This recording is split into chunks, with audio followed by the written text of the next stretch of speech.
Hi అండి, అందరికీ నమస్తే. నేను మీ Satya. Welcome to Satya's daily vlogs. ఇదైతే మండే రోజు తీసిన వీడియో అండి. ఇక్కడ బయట శుభ్రంగా కడిగేసుకుని ముగ్గు వేసేసుకున్నాను. తర్వాత ఫ్రెష్ అయ్యి పూజ అయితే చేసేసుకుంటున్నాను. ఇక్కడ మల్లెపూలు కూడా ఉన్నాయి, దేవుడికి పెడతాను అని చూపిస్తున్నాను. పూజ అయితే కంప్లీట్ అయిపోయిందండి. చాలా బాగా చేసుకున్నాను పూజ. నెక్స్ట్ ఉదయం టిఫిన్కి అయితే నేను కీరా, క్యారెట్, బీట్రూట్ జ్యూస్ అయితే చేస్తున్నాను. అలాగే సేమియా ఉప్మా కూడా చేస్తున్నాను. అలాగే బ్లడ్ తక్కువగా ఉన్న వాళ్ళైతే ఈ జ్యూస్ తాగితే చాలా బెనిఫిట్స్ అయితే ఉంటాయి. వీక్లీ 3-4 టైమ్స్ తాగినా సరిపోతుంది.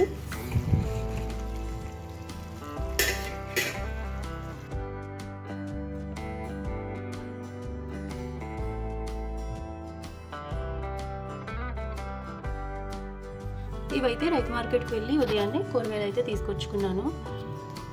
సొరకాయ, ముల్లంకాయ, క్యారెట్, బీట్రూట్, కీర, అలాగే దోసకాయ, పచ్చిమిర్చి కూడా తీసుకున్నాను. రీజనబుల్ కాస్ట్లో అయితే ఉంటాయండి రైతు బజార్లో అయితే. ఇవన్నీ ఇంకా ఫ్రిడ్జ్లో స్టోర్ చేసుకోవడానికి ఇలా కవర్లో వేసేసుకుంటే మనకి ఒక 4 days 5 days వరకు ఫ్రెష్గా అయితే ఉంటాయి. ముల్లంకాయలు కూడా ముక్కలు కోసేసుకుని ఇలా డబ్బాలో అయితే స్టోర్ చేసేసుకున్నాను. ఇవి కూడా 2 days 3 days వరకు బాగానే ఉంటాయి. ఇంకా దొండకాయలు అయితే ముందుగా వండేసుకోవాలి, ఎందుకంటే పండిపోతాయి కాబట్టి. నేను ఈ విధంగా అయితే స్టోర్ చేసుకుంటాను ఫ్రిడ్జ్లో. మామూలుగా ఇలా బాస్కెట్లో పెట్టేస్తే కనుక అసలు ఫ్రెష్గా అయితే ఉండవండి. క్యారెట్లు కూడా ఉడికిపోయినట్టు అయిపోతాయి. ఇంక ఇక్కడ కూరగాయలు ఉన్నాయి కదా అని మధ్యాహ్నం లంచ్కి అయితే వెజ్ ఫ్రైడ్ రైస్ అయితే చేస్తున్నాను.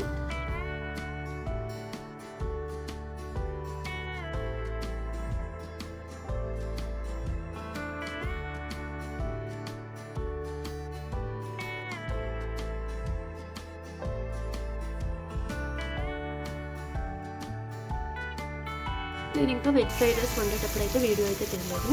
మీకు కనుక ఈ రెసిపీ వీడియో కావాలి అంటే కనుక నేను నెక్స్ట్ టైం చేసినప్పుడు వీడియో అయితే అప్లోడ్ చేస్తాను. ఇందులోకి అయితే నేను పెరుగు చట్నీ అయితే చేశాను, సింపుల్గా అయితే చేసేసాను. నెక్స్ట్ ఇంకా మధ్యాహ్నం అయితే వీడియో తీయలేదు. ఇది వచ్చేసి ఈవినింగ్ 4:30 అలా అవుతుంది. నల్లగా మబ్బులు వేసేసి వర్షం అయితే స్టార్ట్ అయింది.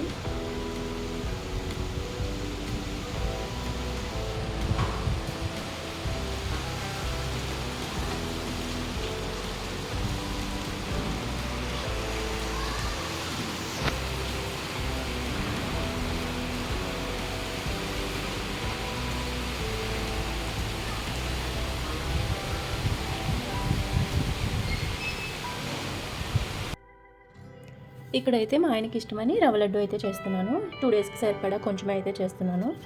నేనైతే స్వీట్ ఎక్కువ తినను, అందుకని కొంచెమే చేస్తున్నాను. షుగర్ కూడా పౌడర్ అయితే చేసేసుకున్నాను. అలాగే ఎండు కొబ్బరి, జీడిపప్పు, బాదం ఫ్రై చేసేసుకోవాలి. నెక్స్ట్ కొంచెం మిల్క్ కూడా వేడి చేసుకొని పక్కన పెట్టుకోవాలి. మనం లడ్డు చేసేటప్పుడు రవ్వలో అయితే మిల్క్ వేసుకొని లడ్డు చేసుకోవాలి.